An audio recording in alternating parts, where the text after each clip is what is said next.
Hello बच्चों, कैसे हो सभी लोग। तो हमारे पास यहाँ प्रश्न दिया है कि हमें क्या करना है, फलन का समाकलन करना। और फलन हमें क्या दिया है, -1/1 + 2x - 5 का होल स्क्वायर दिया हुआ है।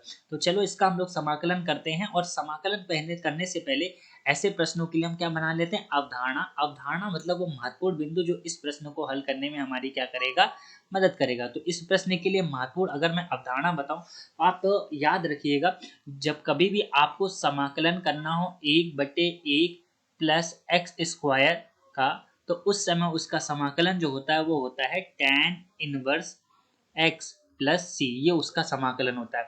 और इस प्रश्न को हम इसी की सहायता से हल करेंगे और प्रतिस्थापन विधि का प्रयोग करेंगे।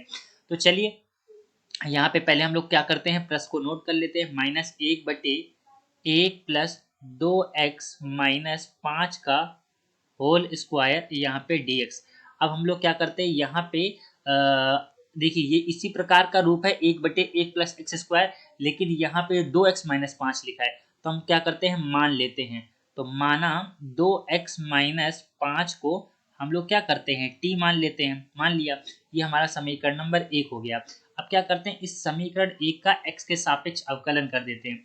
समीकरण 1 का x के सापेक्ष क्या करने पर, अवकलन करने पर, x के सापेक्ष अवकलन करने पर। अब इसका हम लोग क्या करते हैं, x के सापेक्ष अवकलन कर देते हैं। तो अवकलन करते हैं d dx किसका, 2x - 5 का। और इधर क्या है, t का, तो t का भी समाकलन dt/dx हो गया। अब देखिए यहाँ पे दो तो एक अचर राशि, इसको बाहर कर लिया और यहाँ पे dx/dx हो गया। फिर माइनस डी डी एक्स किसका हो जाएगा, 5 का हो जाएगा, बराबर dt/dx आ गया। ठीक है। अब देखिए ये तो हो गया आपका एक। और किसी भी अचर राशि का जो अवकलन होता है वो कितना होता है, 0 होता है, बराबर dt/dx आ गया। अगर हम लोग यहाँ से dx का मान निकालेंगे तो क्या आ जाएगा, dt/2 आ गया। ये हमारा समीकरण नंबर 2 हो गया। अब क्या करेंगे, समीकरण 1 और 2 की सहायता से इसको हम लोग परिवर्तित कर देंगे, जो दिया समाकलन है। तो लिखेंगे समीकरण 1 व 2 की सहायता से। तो समीकरण 1 व 2 की सहायता से हम लोग क्या करते हैं, इस समाकलन को चेंज कर देते हैं। जो माइनस चिन्ह था उसको बाहर कर लिया, 1/1 प्लस, और क्या दिया हुआ है, 2x - 5 का होल स्क्वायर। और यहाँ पे हमारा क्या है, dx है। अच्छा जी। अब इसके बाद -1/, यहाँ पे किया 1/1 प्लस, और ये किसके बराबर है, ये t है, ये t का स्क्वायर। और यहाँ पे dx का मान कितना आया था, dt/2।